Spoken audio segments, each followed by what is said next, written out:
देवकीनंदन ठाकुर को कौन नहीं जानता, कौन सा सनातनी नहीं जानता। हाँ हाँ, ये वही हैं कथावाचक देवकीनंदन ठाकुर, जो कि जिनके बयान, जिनकी बातें लोगों के हृदय तक उतर जाती हैं। इन्होंने 16 नवंबर को ऐसा कुछ कहा है कि सनातनियों के दिल से बात दिमाग तक और दिमाग से बात दिल तक उतर गई है। उन्होंने कहा है कि, और हाँ कहा ही नहीं है, सिर्फ नहीं कहा है, उन्होंने मांग की है, मांग भी सरकार से की है। मांग क्या उठाई है कि हिंदू लड़कियों की शादी केवल और केवल और केवल और केवल हिंदू परिवारों में ही हो। इस पर कानून बनाना जाना चाहिए। मतलब क्या कह रहे हैं वो, कि एक तरह से जो लव जिहाद चल रहा है ना, उससे बचाने के लिए हमारी सनातनी बच्चियां जो लव जिहाद के मामलों में फंस करके कईयों बार जीवन से भी हाथ धो बैठती हैं, उनकी शायद बचाव के लिए यह मांग हो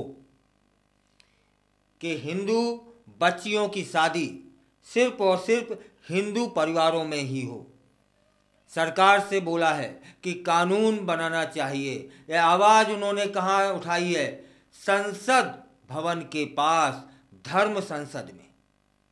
इसलिए देवकीनंदन ठाकुर, जो पहले से ही चर्चा का विषय रहते हैं और इस बार जनमानस के हृदय तक पहुंच चुके हैं, वो कहते हैं कि हिंदू समुदाय की व्यवस्थाओं की जो संरक्षण है उसका ठीक से बचाव किया जा सके।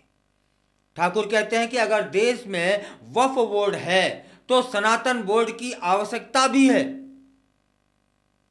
इस सभा में कई संत और कई जैन धर्मगुरु शामिल हुए थे, जो इस मुद्दे पर चर्चा करने के लिए सभी एकत्रित थे, इकट्ठे थे, और सभी का देवकीनंदन ठाकुर को समर्थन था।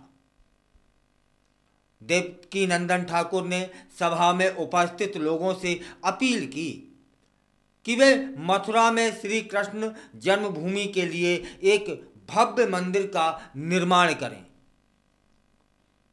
अब आपका सवाल होगा कि मथुरा में तो हमारे भगवान श्री कृष्ण पहले से हैं, अब यह भव्य मंदिर का पुनः निर्माण का मतलब क्या है?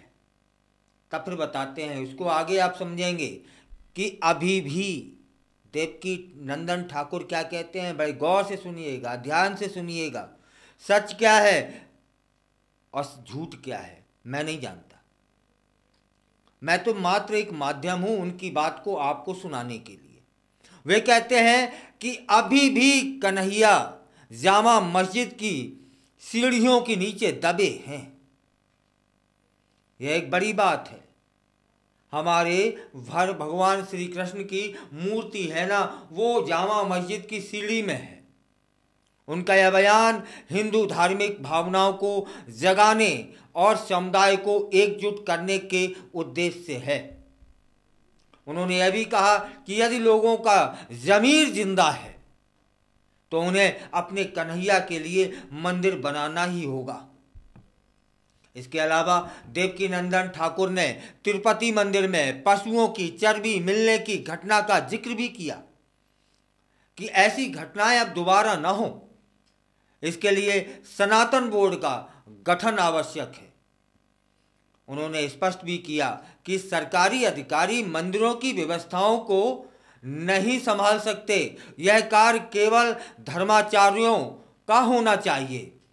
इस संदर्भ में उन्होंने गुरुकुल परंपराओं को पुनर्जीवित करने की आवश्यकता पर भी जोर दिया। सनातन बोर्ड के गठन की मांग को उन्होंने इतनी बुलंदी से उठाया कि उस सभा में जितने भी धर्मगुरु शामिल थे सभी के हाथ ऊपर की ओर थे। ठाकुर कहते हैं कि इससे धर्म परिवर्तन पर रोक लगेगी और हिंदू धर्म को मजबूती भी मिलेगी। उन्होंने अभी उत्पादों के बहिष्कार का भी आह्वान किया। कौन सा उत्पाद जो मिलावटी है, कौन सा जिसमें चर्बी पाई जाती है, कौन सा जो मंदिरों में चढ़ावे के नाम पर मिलावट दिया जाता है, उसका उस पर पाबंदी हो। सरकार को कोई कानून बनाना चाहिए। फिलहाल इसी बात को उन्होंने आगे बढ़ाया। आगे बढ़ाते हुए कहते हैं कि जो लोग हलाल सर्टिफिकेट लेकर सामान बेचते हैं, यह शब्द आपके लिए नया होगा, मेरे लिए भी नया है। इससे पहले मैंने नहीं सुना है कि कोई सर्टिफिकेट, कोई प्रमाण पत्र ऐसा भी होता है जिसका नाम हलाल है। उन्होंने हिंदू समाज द्वारा बहिष्कृत किया जाना चाहिए, यह बताया। उनका यह बयान हिंदू समुदाय में जागरूकता फैलाने और धार्मिक भावनाओं को मजबूत करने का प्रयास माना जा रहा है। इस सभा में देवकीनंदन ठाकुर ने अभी नहीं तो कभी नहीं और बहुत सह लिया, अब न सहेंगे, हिंदू हक लेकर रहेंगे जैसे नारे भी बुलंद किए थे। उनके ये शब्द न केवल धार्मिक एकता को बढ़ावा देने के लिए थे, बल्कि यह भी दर्शा रहे थे कि वे हिंदू समुदाय के अधिकारों की रक्षा के लिए दृढ़ संकल्पित हैं।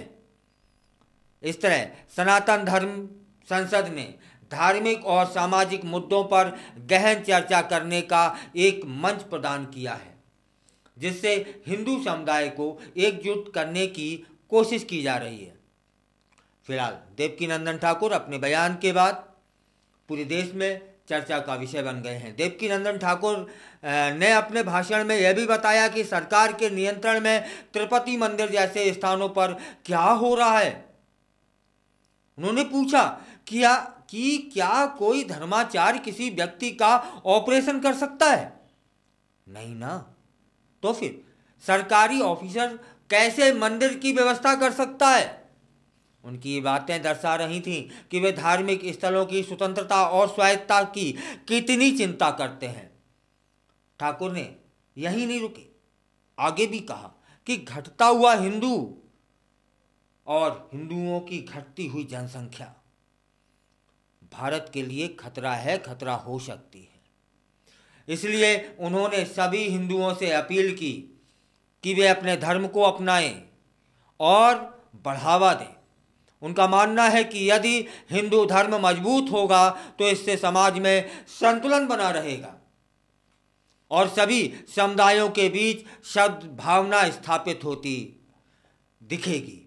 इस सभा का उद्देश्य केवल धार्मिक मुद्दों पर चर्चा करना नहीं था, बल्कि यह भी सुनिश्चित करना था कि हिंदू समुदाय अपनी पहचान बनाए रखे और अपने अधिकारों के लिए खड़ा हो सके। देवकीनंदन ठाकुर ने इस संदर्भ में कई महत्वपूर्ण बिंदुओं पर प्रकाश भी डाला और सभी उपस्थित लोगों से सक्रिय भागीदारी की अपील की है। साथ ही उन्होंने यह भी कहा है कि हमें अपनी संस्कृति और परंपराओं को बचाने के लिए एकजुट होना होगा। आज नहीं हुए तो कहीं पछताना न पड़े। उनका यह संदेश स्पष्ट था कि जब तक हम एकजुट नहीं होंगे तब तक हमारी आवाज़ कमज़ोर रहेगी। इसलिए हम सभा में उपस्थित सभी लोगों से उन्होंने अपने अधिकारों के प्रति जागरूक रहने और अपनी संस्कृति को संरक्षित रखने का आग्रह किया है। इस प्रकार देवकीनंदन ठाकुर का यह भाषण, यह बयान, यह मांग जनमानस तक पहुंची और जिस तरह का माहौल दिख रहा है, यह बात जिस तरह से उन्होंने पहुंचाई और जनमानस तक जैसे पहुंची, तो एक ही आवाज़ आ रही है कि जितनी भी मांग की है देवकीनंदन ठाकुर ने वो पूर्णतः सही है, उन्हें समर्थन है। सरकार को सोचना है, सरकार को ऐसा कोई कानून बनाना है कि जब वक्फ बोर्ड है तब फिर सनातन बोर्ड भी होना चाहिए। भाई तलवार में दोनों तरफ धार कहाँ होती है? एक ही तरफ होती है ना साहब। तो नियम भी एक ही होना चाहिए। देश एक है तो नियम एक होना चाहिए। यदि वक्फ बोर्ड का गठन किया गया है तब फिर सनातन बोर्ड का भी गठन होना चाहिए। अगली मांग कि हिंदू बच्चियों की शादी हिंदू परिवारों में ही हो और उसके लिए कोई कानून बनाना चाहिए। तब फिर सरकार को सोचना है इसमें गलत क्या है।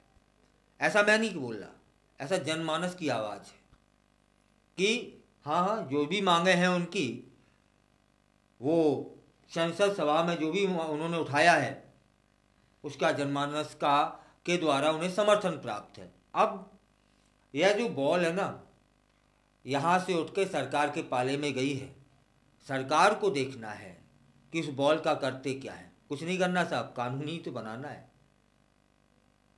या तो सरकार कानून बनाएगी या फिर यह जो धर्म संसद थी दोबारा से अपनी आवाज़ उठाएगी। क्या होता है देखने वाली बात होगी। फिलहाल आप क्या सोचते हैं, आपके क्या विचार हैं उनकी मांगों को लेकर के? आप उनकी मांगों में अपनी आवाज़ अपना स्वर जोड़ते हैं तब फिर कमेंट करके बताइएगा। यदि नहीं जोड़ते हैं तब भी कमेंट करके बताइएगा। और इसी तरह की खबर, जानकारी, समाचार आपको पहले से पहले मिले, इसके लिए आपको चाहिए कि आप बेजोड़ रत्न चैनल को सब्सक्राइब करें। हाँ हाँ, एक चीज़ और है, सब्सक्राइब करना बिल्कुल ना भूलना।